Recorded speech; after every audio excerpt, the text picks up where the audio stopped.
Violent, dangereux, bestial, voilà comment le MMA est perçu. Interdit en France, il regroupe plusieurs arts martiaux. Jiu-jitsu, grappling, lutte. Cette discipline est un mix de pieds-poings, prise au sol et projection. Le tout encadré dans une cage de protection et dans un respect mutuel.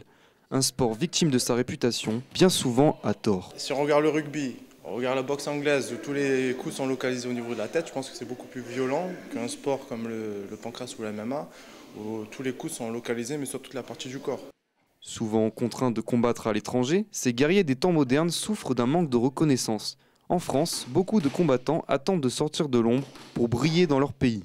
Je pense que ça viendra, mais je pense que quand les médias et les politiques se rendront compte qu'il y a de l'argent à faire, c'est bête mais c'est comme ça, comme en NBA, comme tout ça, quand ils verront qu'il y a une grosse masse d'argent qui circule, pour monter des beaux galas, des gros galas, je pense qu'ils y viendront petit à petit. Là.